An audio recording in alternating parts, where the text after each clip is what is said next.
अस्सलामु अलैकुम वरहमतुल्लाहि वबरकातुहू।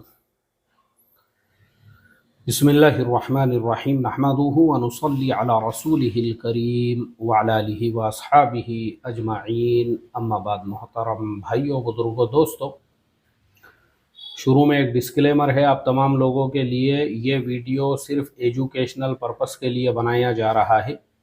हमारी वीज़ा टिकट की कोई कंसल्टेंसी नहीं है, ना ही हमारी जॉब की कोई कंसल्टेंसी है। ना हम किसी को जॉब देते हैं, ना हम जॉब प्रोवाइड करते हैं, ना हम वीज़ा की सर्विसेज देते हैं। ये वीडियो सिर्फ आपको सिखाने के लिए बनाया जा रहा है कि आप अपनी लाइफ के अंदर बाहर मुल्कों में या इंडिया में कैसे जॉब तलाश कर सकते हैं। इसलिए मेहरबानी करके ये वीडियो देखने के बाद जॉब से रिलेटेड या वीज़ा से रिलेटेड हमको कोई मैसेज ना करे और ना ही हमारे कस्टमर केयर वालों से बात करे इससे मुताल्लिक, क्योंकि ये हमारा टॉपिक नहीं है।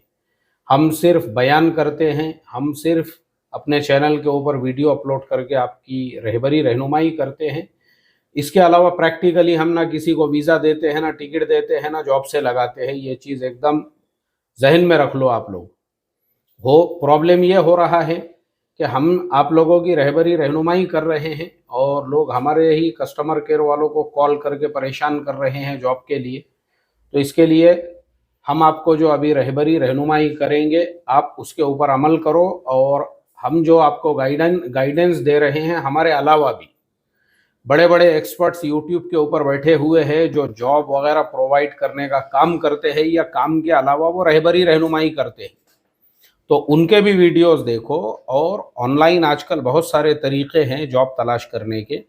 ऐसे ही हमारा 2 घंटे 17 मिनट का एक वेबिनार है चैनल के ऊपर, उसको आप ध्यान तवज्जो के साथ में देखो तो आपको समझ में आएगा कि आप जॉब किस तरीके से तलाश कर सकते हो। हमारा ये सारे वीडियो बनाने का रीज़न ये होता है कि आज के ज़माने में हमारे मुल्क में बेरोज़गारी बहुत है और बहुत सारे धंधे कारोबार बंद हो रहे हैं। जैसे पहले जो है चमड़े का कारोबार है। मैं मदरसे में पढ़ाया करता था, उस ज़माने में मैं खुद कुर्बानी के चमड़े जमा करता था मदरसे के लिए। तो बड़े का चमड़ा वो ज़माने में 1000 रुपये, 1200 रुपये, बाज़ औक़ात 1500 रुपये तक बिकता था और छोटे का चमड़ा जो है 400-500 रुपये में बिकता था। आज हालात ये है कि चमड़े का मार्केट ख़त्म हो चुका है। बहुत सारे मदरसे वाले तो चमड़े को दफन कर रहे हैं। उसका रीज़न यही है कि अब वो कारोबार ख़त्म हो गया।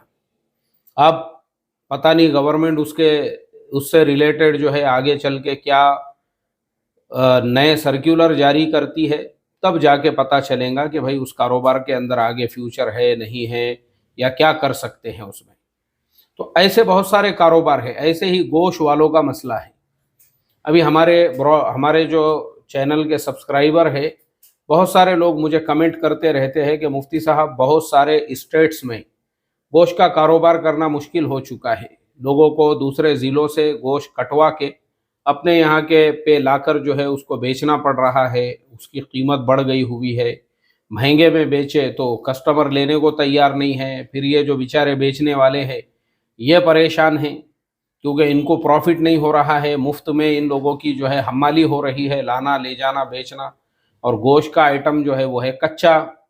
उसको आप 3 दिनों तक, 4 दिनों तक, 8 दिनों तक रख भी नहीं सकते हैं। ये भी एक मसला है। तो ऐसे बहुत सारे ताजिर परेशान हैं। तो मैं आप लोगों को इसीलिए रहबरी करता हूं कि भाई आप लोगों की कुछ रहबरी हो जाए और रहनुमाई हो जाए कि देखो ये जो दुनिया है ये छोटी नहीं है। धंधा एक ही नहीं है, धंधा कारोबार एक ही नहीं है।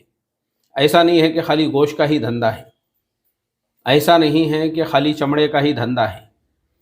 तो जो लोग चमड़े का धंधा करने वाले हैं या गोश्त का कारोबार करने वाले हैं, वो फौरन अपना जो धंधा है, अपना जो कारोबार है, वो दूसरे धंधे में स्विच करे, दूसरे कारोबार के अंदर स्विच करे, दूसरा कोई धंधा करे, दूसरा कोई कारोबार करे। गोश्त का ही धंधा करना ज़रूरी नहीं है। रीज़न उसका ये है, जब गोश्त का कॉस्ट बढ़ेगा मार्केट के अंदर या गोश्त नहीं मिलेगा और चिकन का शॉर्टेज हो जाएगा, या उसके बाद में जो है जब गवर्नमेंट को खुद ये चीज़ें समझ में आएगी तो वो खुद आप लोगों के लिए आसानियां पैदा करेंगे और जो तकलीफ आप अभी बर्दाश्त कर रहे हो वो आपके लिए नहीं रहेगी। तो धंधा स्विच करो अपना, वही धंधा करना ज़रूरी नहीं है। और मान लो अगर किसी को धंधा ही नहीं करना है, उसको कारोबार ही नहीं करना है, और जो नौजवान है यानी उनके अपने जवान बच्चे हैं वो बाहर मुल्कों में भेजना चाहते हैं, तो मैंने जो सारे वीडियोस डाला हूँ वो आपकी रहबरी रहनुमाई के लिए। तो आज भी मैं आप लोगों को कुछ ऐसे रास्ते, कुछ ऐसे तरीके बताऊंगा जिसके अंदर आप रोजी रोजगार तलाश कर सको या कहीं पे जाके कुछ जॉब कर सको। लेकिन मुझे बड़ी तकलीफ हुई, किसी ने कमेंट किया अभी एक वीडियो के नीचे कि लोग खुदकुशियां कर रहे हैं, जहर खा रहे हैं गोश्त का कारोबार करने वाले। तो ज़िंदगी में खाली एक ही धंधा, एक ही कारोबार नहीं है। तो सबसे पहले हम बात करते हैं इंडिया में आप क्या क्या धंधे, क्या क्या कारोबार कर सकते हैं। तो ऐसे तमाम लोग जो गोश्त का धंधा करते थे या चमड़े का धंधा करते थे, वो या तो उनको गोश्त का ही धंधा करना है, तो या वो किसी और स्टेट में जाके गोश्त का ही धंधा करे जहाँ पे गवर्नमेंट के रूल्स रेगुलेशंस में थोड़ी सी आसानी है, या फिर जो दूसरे स्टेट्स में गोश्त का धंधा करने वाले हैं उनके पास में आप जॉब तलाश करें। क्योंकि इंडिया बहुत बड़ा मुल्क है, 32 से ज़्यादा इंडिया में सूबे है, 7 से 11 से ज़्यादा जो है टेरिटरीज है। तो इस तरह से इंडिया बहुत बड़ा मुल्क है। इंडिया का एक एक ज़िला इतना बड़ा है, उतने बड़े बड़े मुल्क है यूरोप के अंदर। इंडिया के बाद ज़िलों की आबादी इतनी ज़्यादा है कि यूरोप के पूरे पूरे मुल्क की उतनी आबादी नहीं है। तो इसके लिए इतने बड़े मुल्क के अंदर चलो एक स्टेट गवर्नमेंट के कुछ रूल्स रेगुलेशंस है, वहाँ आपको धंधा करने को नहीं जम रहा है, तो आप ऐसा करो किसी और स्टेट में चले जाओ। वो स्टेट के अंदर बड़ा स्टेट होता है, उसमें भी 50 ज़िले होते हैं, वो ज़िले के अंदर भी 50 तालुके होते हैं, वो तालुकों में भी 50 गांव होते हैं। तो कोई ना कोई आपको ऐसी जगह ज़रूर मिलेंगी जिस जगह पे आप जाके धंधा कर सकते हो। या फिर आप जो है चिकन का कारोबार शुरू कर दो, अगर उसमें आपको सहूलत है। तो ऐसा ज़रूरी नहीं है गोश्त बेचने में तकलीफ़ हो रही है, अगर अपने ही गांव में, अपने ही शहर में करना है, या फिर अपने ही गांव, अपने ही शहर में करना है, तो दूसरा कपड़े का कारोबार है, का कटल जो जनरल स्टोर होता है उसका कारोबार है। ऐसे बहुत सारी चीज़ें हैं, इलेक्ट्रॉनिक है, बाकी ऐसी मार्केट में आप देख सकते हैं। चाय की होटल तो हमारे इंडिया में सबसे सक्सेसफुल धंधा यही है। चाय की होटल अगर आपने कब्रिस्तान में भी खोल दी है तो मैं ऐसा समझता हूँ कि वहाँ पे भी आपका धंधा जो है चलेगा, क्योंकि मैंने ऐसा देखा हूँ। अभी थोड़े दिनों पहले मैं एक वीडियो देख रहा था, एक शमशान घाट के अंदर एक चाय की होटल है, वहाँ पे गुटखा वगैरह सब कुछ बिक रहा है, और जो लोग शमशान में आ रहे हैं वो लोग चाय भी पी रहे हैं उसके पास में।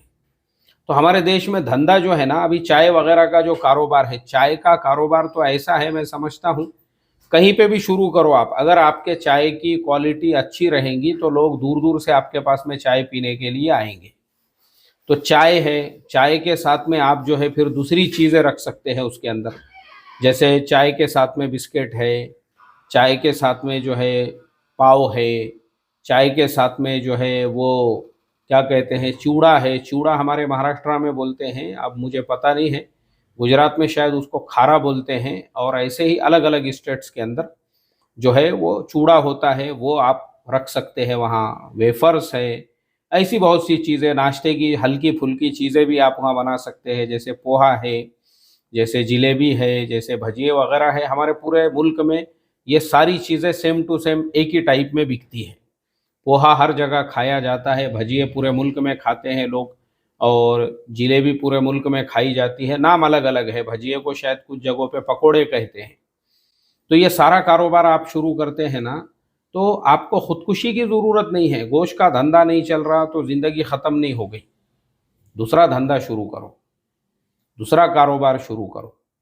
तू ही नादा चंद कलियों पर क़िनाअत कर गया, वरना गुलशन में इलाजे तंगी दामा भी है। अब जो नौजवान पढ़े लिखे हैं, काम तलाश करो। काम आपको आपके गांव में नहीं मिल रहा है, दूसरे गांव में जाके तलाश करो। दूसरे गांव में नहीं मिल रहा है, दूसरे ज़िले में तलाश करो। दूसरे ज़िले में नहीं मिल रहा है, दूसरे स्टेट में। ये हमारा अपना मुल्क है। पूरे देश के अंदर, इस देश का रहने वाला कोई भी नागरिक पूरे देश के अंदर कहीं पे भी कारोबार कर सकता है, कहीं पे भी जॉब कर सकता है, कहीं पे भी धंधा कर सकता है। तो जॉब करो।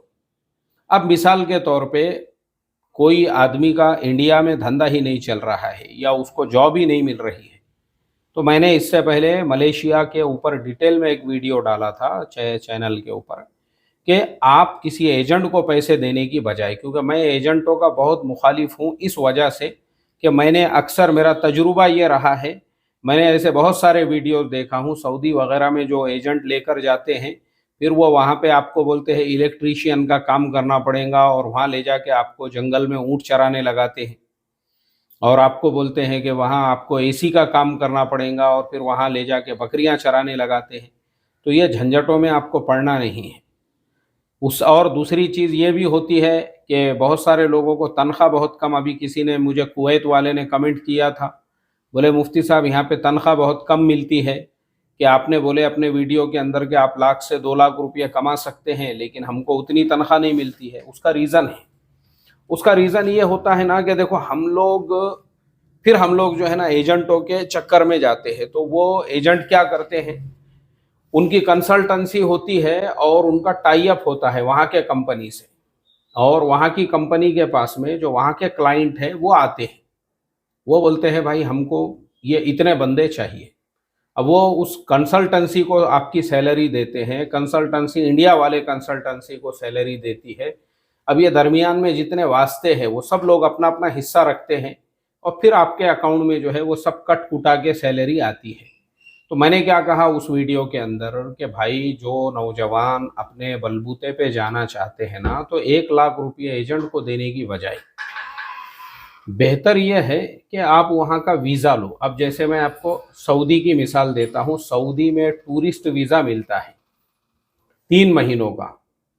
टूरिस्ट वीज़ा आप सऊदी का लेकर जाओ, और सऊदी भी बहुत बड़ा मुल्क है, लेकिन सऊदी में एक ख़ास बात यह है कि भले पूरे सऊदी अरबिया के अंदर ट्रेन का निज़ाम ना हो, लेकिन उनकी जो साप्टको की बस है, Saudi Arabia public transport corporation limited, मैंने इस बस के अंदर रियाद से मदीनातुल मुनव्वरा का सफ़र किया हूँ और कतर बॉर्डर से रियाद तक का सफ़र किया हूँ। तो मुझे एक चीज़ अच्छी लगी, क्योंकि मैंने जैसे ही कतर का बॉर्डर क्रॉस किया था, उसके बाद में जो गांव आता है या जो छोटा सा तालुका था, अब मैं भी उसका नाम भूल गया, वहाँ के बस टर्मिनल पे मैंने देखा वो छोटे से गांव का भी जो बस स्टैंड था, माशाल्लाह एकदम एयरपोर्ट के जैसा बना हुआ।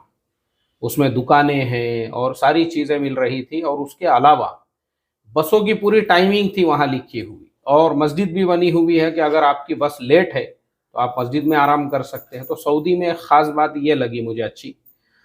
तो आप अपना टूरिस्ट वीज़ा लेकर जाओ 3 महीने का, और मैंने जैसे मलेशिया के बारे में बताया कि अपने सारे डॉक्यूमेंट्स जो है ना वो सब आपको अपने साथ में लेकर जाना है।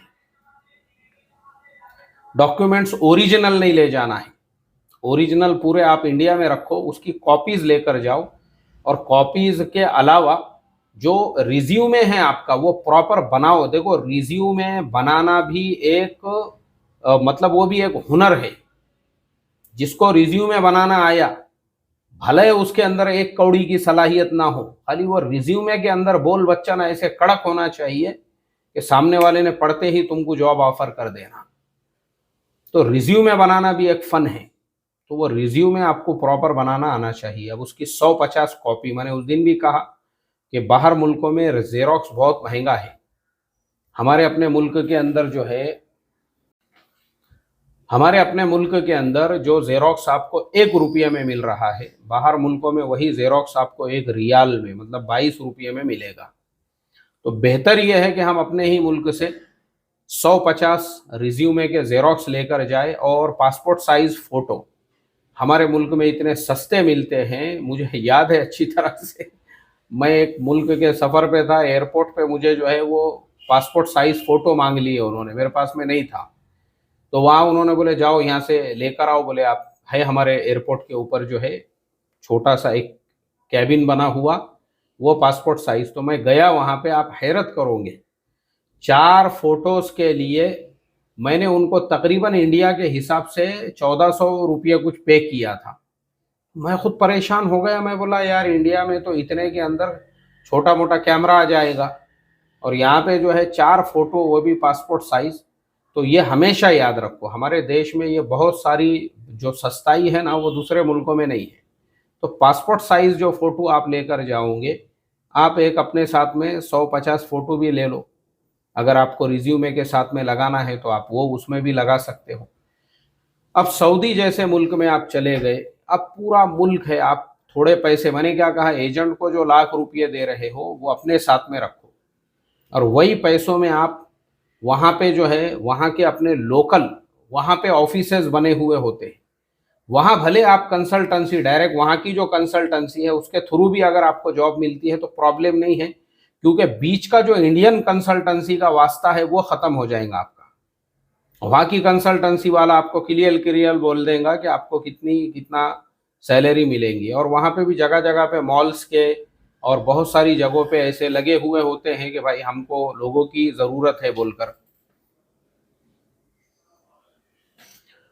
तो इस तरह से वहाँ पर जो आपको जॉब मिलने में आसानी रहेगी। तो ये सिर्फ सऊदी के लिए नहीं है, ऐसा ही आप कतर के साथ कर सकते हो, ओमान के साथ है, बहरीन के साथ है, कुवैत है, और यूएई है, यानी यूनाइटेड स्टेट्स ऑफ मुत्तहिदा अरब इमारात जो है, वहाँ पे भी आप इस तरह से कर सकते हो। उसके अलावा यूरोप के भी मुल्कों के अंदर, यूरोप के बहुत सारे मुल्कों में जो है ना, मैंने उस दिन भी बताया, आज भी बोल रहा हूँ, आप टूरिस्ट वीज़ा लेकर जाइए, जॉब सीकर वीज़ा लेकर जाइए, आपके पास जो इल्म है, जो फ़न है, जो हुनर है, आप अगर उसके डॉक्यूमेंट्स भी कॉन्सुलेट में सबमिट करते हो कि भाई मुझे जॉब चाहिए, तो वो आपको वीज़ा देंगे। जॉब सीकर वीज़ा उसको कहते हैं। और बाकी ये जो मुल्क है, इंडोनेशिया है, मलेशिया है, फिलीपींस है, साउथ कोरिया है, चाइना वगैरह है, ये सारे मुल्कों में भी जो है ना बहुत ज़्यादा वैकेंसीज निकलती है। तो आप अपने मुल्क में रहकर लोग जहर खा रहे हैं, परेशान हो रहे हैं, आपको ज़रूरत ही नहीं है परेशान होने की। धंधा नहीं चल रहा है, वहाँ जाओ। अच्छा, बहुत सारे लोगों को अगर बिजनेस भी स्टार्ट करना है, मुझे बिजनेस के बारे में भी बहुत से लोगों ने सवाल किए थे। अब अगर मान लो आपको,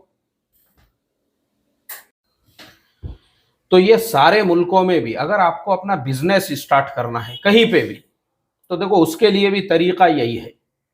आप पहले वहाँ का जो है वीज़ा लीजिए, और वीज़ा लेके वहाँ टूरिस्ट के तौर पे आप जाइए, और टूरिस्ट के तौर पे आप वहाँ पे देखिए कि भाई कौन सी जगह है, कहाँ पे मैं जो है कोई धंधा शुरू कर सकता हूँ, कारोबार को शुरू कर सकता हूँ, यहाँ के रूल्स क्या है, रेगुलेशंस क्या है, किस तरह से मैं कारोबार कर सकता हूँ। अब मैं आपको मिसालें देकर समझाऊंगा कुछ लोगों की। मैं यूट्यूब के ऊपर एक साहब के वीडियोस देखता हूँ, फिलहाल वो अमेरिका में हैं, और वो अमेरिका में जाके मिलियनों से मिलियंस, आप सोचो अमेरिका का 1 मिलियन, यानी अमेरिका के अगर 1 लाख डॉलर भी होते हैं तो हमारे देश के वो होते हैं तकरीबन 84 करोड़ रुपये। 84 करोड़ 1 लाख के हो रहे हैं, वो मिलियनों में कमा रहे हैं। 1 मिलियन को अगर आप लेंगे तो अब आप खुद उसका हिसाब लगाइए, तकरीबन 8.5 से 9 करोड़ रुपये वो होते हैं। इतने पैसे वो बंदा वहाँ पे हर महीने के कमा रहा है, एक ऐसा बेरोजगार नौजवान जिसके अब्बा सऊदी अरबिया में एक अरब के यहाँ पर वॉचमैन की जॉब किया करते थे। ये नौजवान जिसने स्कूल में कोई पढ़ाई नहीं की, बेसिक पढ़ाई जैसे होती है चौथी पांचवी छठी तक, ऐसी पढ़ाई करने के बाद ये भी अपने फैमिली के लिए हाथ बटाने लग गया। इसके वालिद साहब ने इसको बुला दिए सऊदी कि बेटा यहाँ पे मैं भी वॉचमैन हूँ, तू भी वॉचमैन बन जाना। मगर बाप बेटे की सोच में फ़र्क था। बाप की सोच जो थी ना, कि पूरी ज़िंदगी बाप ने वॉचमैनी में गुजार दिया। मैं जैसे हमेशा मिसाल देता हूँ, दादा रिक्शे वाले, बाप रिक्शे वाला, बेटा पोतरा भी। बेटे ने बोला मुझे वॉचमैन नहीं बनना है, हाँ मैं आ तो रहा हूँ तुम्हारे साथ, कम से कम मुझे रहने के लिए घर मिल जाएगा। तो मैं उस नौजवान का इंटरव्यू वीडियो देख रहा था, यानी इंटरव्यू ले रहा था कोई चैनल वाला उससे। उस नौजवान ने यह बताया कि मैं बोले जब सऊदी अरबिया गया तो मेरे वालिद साहब ने मेरे लिए जॉब देखना शुरू किए। तो मैंने वालिद साहब से कहा आप मेरे लिए जॉब मत देखो, मुझे सिर्फ आपका रूम चाहिए, मैं आपके साथ में रूम में रह रहा हूँ, मुझे आपके साथ में बस खाना और रहना, ये 2 चीज़ें मिल गई है ना, बस छोड़ दो, मैं मेरा धंधे कारोबार का मैं खुद देखता हूँ। अब वो जो नौजवान था वो ऐसा घूमने लगा, रोड से रोज घूमता था वो। उसको एक शूज की दुकान वाला उसने अपने यहाँ पे काम पे रख लिया। तो उसने अब्बा से कहा कि देखो अब्बा, मैंने आपको कहा था ना कि मैं तुम्हारे जैसा वॉचमैन नहीं बनूंगा, मेरे को अलग धंधे की लाइन मिल गई है, मुझे शूज़ की दुकान में काम मिल गया। अब्बा ने बोले अच्छी बात है। अब वो जो नौजवान था उसने आइडिया निकाला कि शूज़ कहाँ से आते हैं, तो पता चला कि शूज़ चाइना से आते हैं। शूज़ का कंटेनर कैसे आता है, पता चला कि शूज़ का कंटेनर ऐसे आता है। शूज़ का प्राइस कितना है, चाइना में कितना है, यहाँ आने के बाद कितने का पड़ता है, और जो शोरूम में मैं काम कर रहा हूँ उसको मार्जिन कितना मिल रहा है। उस नौजवान ने 6 महीने के अंदर पूरा मार्केट निकाल दिया शूज़ का। और उसके बाद उस नौजवान ने अपने मालिक से कहा कि बोले सेठ, मुझे अब तुम बेचने के लिए शूज़ दो, जो तुम्हारे शोरूम में धंधा हो रहा है मैं तुम्हारा धंधा डबल करता हूँ। मालिक ने बोले अच्छी बात है, मेरे शूज़ तू बेचना चाहता है, कोई बात नहीं है। अब रियाद शहर के अंदर बहुत सारे एरिया ऐसे हैं, मैंने भी देखा हूँ, हमारे इंडिया वाले, पाकिस्तान वाले, बांग्लादेश वाले सब बेचारे मजदूर लोग एक जगह पे जमा होते हैं, तो वहाँ पे बहुत सारे लोग फुटपाथ के ऊपर छोटी मोटी चीज़ें बेचते रहते हैं, जैसे चार्जर हो गया, हेडफोन है, ये सब रोज़मर्रा के ज़रूरत की चीज़ें। उस नौजवान ने उसी एरिया के अंदर उसने जो है फुटपाथ के ऊपर शूज़ बेचना शुरू किया, सिर्फ 10 यानी जो 10% के मार्जिन के ऊपर, यानी सेठ जितने में दे रहा था अपने को बोले उसके अंदर खाली 10%, यानी सेठ ने अगर उसको 10 रियाल के अंदर शूज़ दिया हुआ है तो 11 रियाल में भी अपना शूज़ बिक गया, तो अपने को बस 1 ही रियाल 10% प्रॉफिट चाहिए। तो वो इतने सस्ते में वो बेचने लगा, लोग बोलने लगे भाई ये तो बहुत सस्ते में माल मिल रहा है। तो वो सेठ से जितने शूज़ लेकर जा रहा था वो सारे शूज़ खत्म। सेठ भी बोलने लगा यार क्या धंधा कर रहा, बोले तू, मैं शोरूम में नहीं कर रहा हूँ, उससे ज्यादा तू मुझे बाहर से कमा के लाकर दे रहा है। तो नौजवान ने बोला कि सेठ थोड़ा और सब्र करो, बोले अभी तो धंधे की शुरुआत है, अभी तो अपने को पूरे मार्केट को कैप्चर करना है, बोले और तुम्हारा धंधा बढ़ा के देता हूं। अब वो नौजवान जो रोड के ऊपर शूज बेच रहा था, एक बड़े मॉल वालों के पास में वो गया, उसी रियाद शहर में।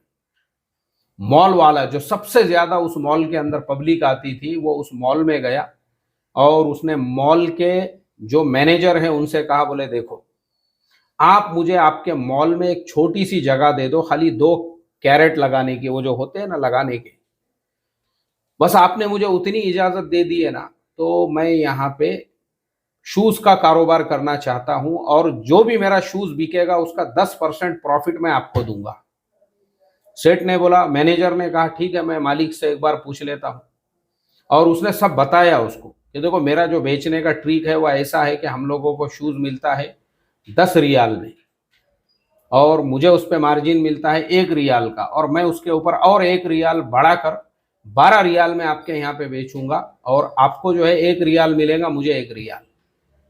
लेकिन शूज जो है वो अपने ऐसे क्वालिटी के हैं, और जैसे ही मैं बेचना शुरू करूंगा ना, क्योंकि आपके पास पब्लिक का फ्लो ज्यादा है, तो जब गरीब लोग मेरे शूज जो है खरीद रहे हैं तो आपके यहाँ तो कोई सवाल ही नहीं पैदा होता। तो उन्होंने कहा ठीक है हम बात करके आपको बोलते हैं। अब दूसरे तीसरे दिन मॉल वालों ने उसको जवाब दिए, बोले हाँ भाई तुम शूज बेच सकते हो हमारे मॉल में। अब उसने उस मॉल के अंदर अपनी छोटी सी एक दुकान लगाया, वहां पे अपने सारे शूज सजाया, वहीं पे वो बैठने लगा स्टूल के ऊपर, और वहां बड़े बड़े हुरूफ में उसने लिख के लगा दिया कि ये इंपोर्टेड शूज आपको मिलेंगे सिर्फ 12 रियाल में। अब पब्लिक टूट पड़ी 12 रियाल के शूज लेने के लिए, और जो धड़ल्ले से कारोबार चलने लगा, तो जो मालिक था उसका एक कंटेनर जो पहले पूरे महीने भर में बिकता था, अभी वो हफ्ते भर में साफ होने लगा। मालिक भी परेशान हो गया, जिसके पास से ये शूज लेके आ रहा था। उसने बोला यार मेरे दिमाग में इतने दिनों से ये आइडिया आया नहीं, मैं शोरूम लेके बैठे हुआ हूँ। उसके बाद उस नौजवान ने वो जो शूज बेच रहा था मॉल के अंदर, और बिक्री एकदम धड़ल्ले से। अब देखो आप भी सोचो उसकी ट्रिक सोचो, आप बोलेंगे यार 1 रियाल में क्या होता, लेकिन जो उसका जो माल जो बिक रहा था क्वांटिटी के अंदर, तो क्वांटिटी में माल बिकने की वजह से रोज के 200 शूज बिक रहे हैं। और इसको 200 शूज पे 200 रियाल, मतलब हमारे इंडियन करेंसी में 200 रियाल के 4,400 रुपये होते हैं। मालिक के पैसे देने के बाद में इसको जो मिल रहा है और उतने ही पैसे मॉल वालों को मिल रहे हैं, और मालिक जो है उसको ज्यादा मिल रहे हैं, यानी वो बेचारे को जो है कुछ 40-50 हजार रुपये मिल रहे होंगे उसके माल का जो मुद्दल प्राइस है उसके हिसाब से। लेकिन इस बंदे को भी तो कम नहीं बच रहे ना। अब आप सोचो 4,400 रुपये रोज वो कमा रहा है, और उसने अपने इंटरव्यू में बताया कि जब छुट्टी होती थी, जैसे जुमा का दिन है, वहां जुमा के दिन छुट्टी होती है, तो उस दिन उसकी और ज्यादा उसका माल बिकने लगता था। इस तरह से वो नौजवान वहां पे रोजाना जो कारोबार करने लगा, उसने वहां पे महीने का 1.5 से 2 लाख रुपये वो कमाने लगा इंडियन करेंसी में। उसके अपने मुल्क की करेंसी में वो होते हैं 6 लाख रुपये। अब 6 लाख रुपये एक बंदा जो है वहां पे कमा रहा है। अब चूंकि मैंने क्या कहा, उसकी सोच पहले से ही ऊंची थी। उसको कारोबार जो है, उसने उसके अब्बा से यही कहा था कि तुम्हारी जिंदगी चपरासी में चले गई, यानी वॉचमैनी में, मुझे वॉचमैनी नहीं करना है। इसलिए वो नौजवान ने अमेरिका के यूएस वीजा के लिए अप्लाई किया, और जो उसका बैंक बैलेंस था उसमें ये टर्नओवर भी होने लगा पूरे कारोबार का, तो अच्छा खासा बैंक बैलेंस भी नजर आने लगा उसका, क्योंकि सब लोग जो है वो कैश में भी पेमेंट नहीं करते हैं। उसने वहां पे अपना अकाउंट भी ओपन किया बैंक के अंदर। तो अमेरिकन जब कॉन्सुलेट के अंदर उसने वीजा के लिए अप्लाई किया और उसने इंटरव्यू के लिए जब गया, तो उसने उन लोगों ने उससे वही सवाल पूछे। बोले भाई तुम अमेरिका क्यों जाना चाहते हैं? उसने कहा कि मैं अमेरिका में यही बिजनेस जो मैं यहां कर रहा हूं मैं वहां करना चाहता हूं, आपके देश में भी, और मेरे प्लान ऐसे ऐसे है। उसने उनको सब सही सही बताया कि मैं वहां पे जो जा रहा हूं कोई घूमने फिरने के लिए नहीं जा रहा हूं, मैं एक बिजनेसमैन पर्सन हूं। देखो मैंने जीरो से शुरुआत करके सऊदी में अपना बिजनेस यहां तक डेवलप किया, आपके देश में जाके भी मैं ऐसा ही बड़े बड़े कारोबार करना चाहता हूं, वो भी लीगल तरीके से आपकी गवर्नमेंट को टैक्स देना चाहता हूं।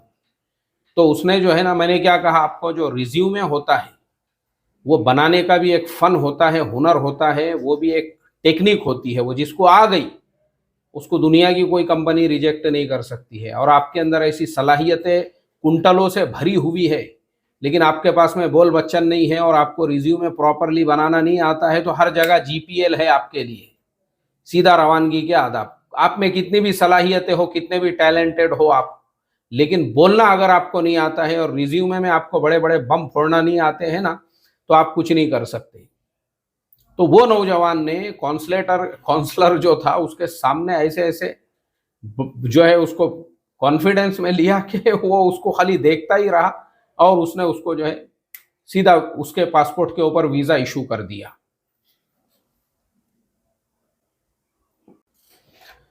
जब उस नौजवान को यूएस का वीजा मिल गया, वहां जाके फिर उसने ऑनलाइन ये सब चीजें बेचना शुरू किया, अमेजॉन और दूसरी सारी वेबसाइट्स के ऊपर।